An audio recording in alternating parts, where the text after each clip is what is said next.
the most important thing is to have a routine, consistency, not obsession. Good. Don't be like Cristiano, because Cristiano is crazy. Okay, but 20%, 25%, it's too much. Yeah, be more consistent. Yeah, it's a little bit. Come on, make effort in your health. It's. Even my friends say that I'm sick to live that life. For me, it's not a big deal.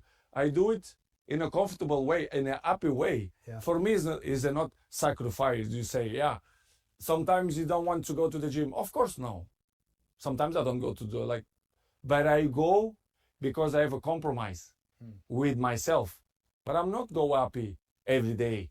You think I'm wake up off the bed every day happy, or with my wife or with my kids? Sometimes I'm not, but it's part of our time. We are both the same. We feel this every time. To mention again. But if there's one message I want you to walk away with today, it's this.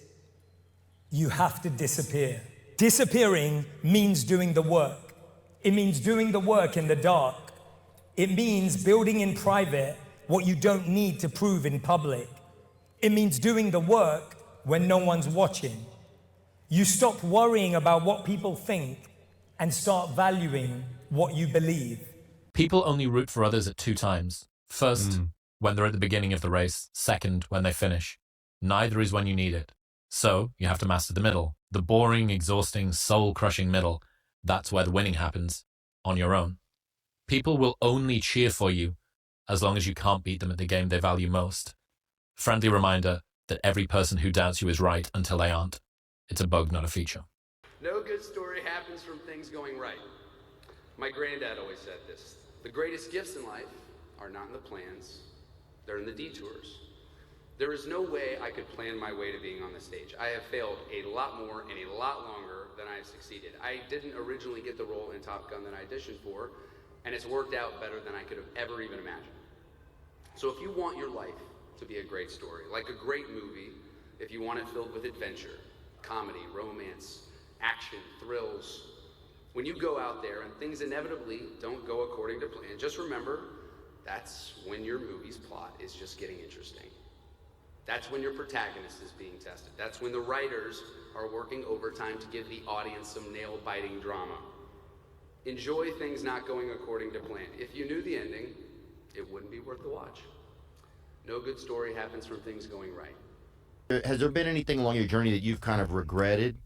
And then how do you deal with regret? I mean, individual choices and mistakes, yeah, but ultimately you learn from those. So, no.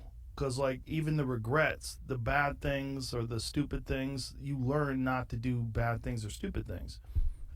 All those things are beneficial in some way if you can get through them. If you, did something that resulted in someone's death or something horrible like that, yeah, it'd be a terrible regret.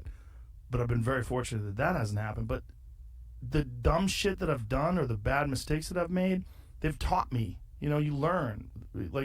That's why failure is so important. Failing and fucking up and making mistakes, it's very important. That's how you learn.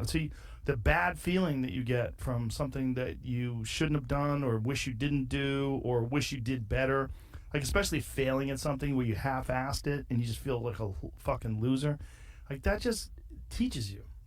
It teaches you to get your shit together.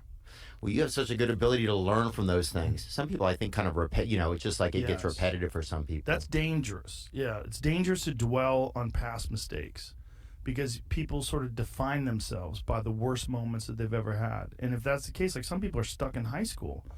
They're stuck in failures that they had when they were first getting jobs, and they always think that they're a loser, and they don't like the feeling of failure, so they keep low expectations so that they never have to feel that.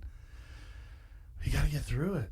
You got to get through bad feelings. You got to get through failure. It's very important. And you get through it by just picking yourself back up and moving forward and going.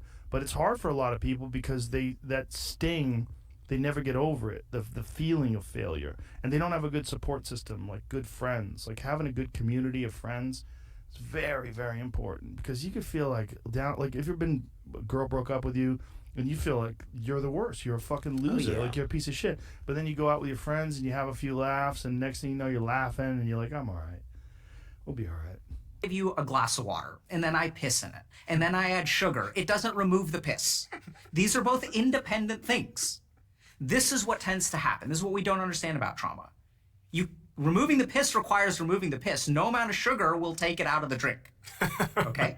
So this is mistake number one. No amount of building something good will remove something bad.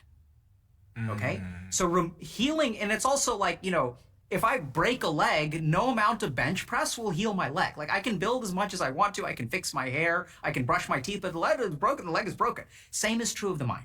I fell in love with an essay by Strangest Loop, and it is a list of things that are not doing the thing. So here is a list of things that are not doing the thing. Preparing to do the thing isn't doing the thing. Scheduling time to do the thing isn't doing the thing. Making a to-do list for the thing isn't doing the thing. Telling people you're going to do the thing isn't doing the thing. Messaging friends who may or may not be doing the thing isn't doing the thing. Writing a banger tweet about how you're going to do the thing isn't doing the thing. Hating on yourself for not doing the thing isn't doing the thing. Hating on other people who have done the thing isn't doing the thing. Hating on the obstacles in the way of you doing the thing isn't doing the thing. Fantasizing about all of the adoration you'll receive once you do the thing isn't doing the thing. Reading about how to do the thing isn't doing the thing. Reading about how other people did the thing isn't doing the thing. Reading this essay isn't doing the thing. The only thing that is doing the thing is doing the thing. If you're going to try, go all the way. Otherwise, don't even start. If you're going to try, go all the way. This could mean losing girlfriends, wives, relatives, jobs, and maybe your mind. Go all the way. It could mean not eating for 3 or 4 days. It could mean freezing on a park bench. It could mean jail. It could mean derision, mockery, isolation. Isolation is the gift. All the others are a test of your endurance, or how much you really want to do it. And you'll do it, despite rejection and the worst odds, and it will be better than anything you can imagine. If you're going to try, go all the way. There's no other feeling like that. You'll be alone with the gods, and the nights will flame with fire. Do it. Do it. All the way. All the way. You will ride life straight to perfect laughter. It's the only good fight there is. Only the disciplined ones are free in life. If you are in discipline, you are a slave to your moods. You are a slave to your passions. Remember, there is a quote which says, it's not even a quote, but there is a sign which is there in one of the Nazareth schools in Canada. It displays the best time to plant a tree was 25 years ago. The second and the best time is today. Plant the tree of self-discipline.